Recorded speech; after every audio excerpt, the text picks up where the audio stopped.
آخری بات یہ کہ شوال ہے تو حدیث شریف کے اندر آیا کہ من صام رمضان ثم اتبعہ ستا من شوال، جس آدمی نے رمضان رکھا اور پھر رمضان کے روزے رکھے، پھر 6 روزے شوال میں رکھے، کان کصیام الدہر، وہ ایسا ہے جیسے اس نے پورا سال روزہ رکھا۔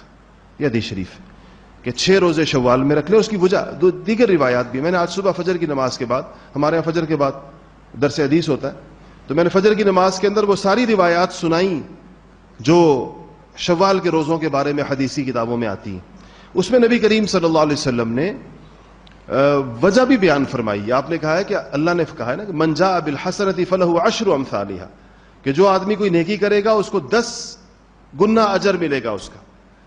تو 1 مہینہ جس نے رمضان کا روزہ رکھا تو یہ کتنے ہو گئے؟ 10 مہینوں کے روزے ہو گئے۔ من جاء بالحسنہ فلہ عشر امثالھا، 10 کے بدلہ 10 کا عوض ملے گا، تو 1 مہینے کا روزہ 10 مہینے کے برابر ہو گیا۔ باقی 2 مہینے رہ گئے، تو 6 روزے جس نے شوال کے رکھے تو اس کو 10 سے ضرب دیں تو وہ 60 دن ہو گئے، 2 مہینے یہ ہو گئے۔ تو یہ 2 مہینے اور 10 مہینے ملا کر پورے سال کے روزے کا ثواب ہے۔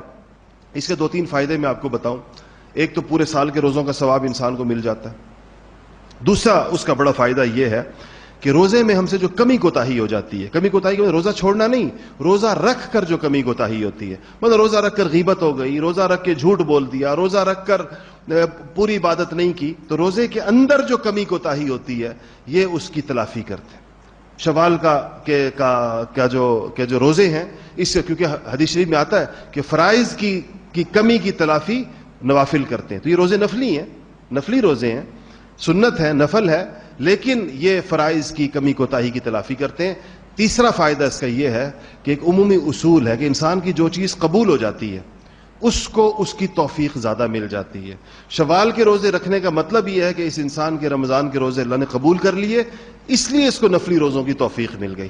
جس آدمی یہ توفیق کی ایک علامت علماء نے بیان کی ہے کہ انسان کا جو عمل قبول ہوتا ہے اس عمل کی مزید توفیق اس کو مل جاتی ہے، یہ پچھلے عمل کی قبولیت کی دلیل ہوتی ہے۔ تو اس لیے شوال کے 6 روزوں کا بھی اہتمام کرنا چاہیے۔ اللہ جل شانہ ہمیں اس پہ عمل کرنے کی توفیق نصیب فرمائے۔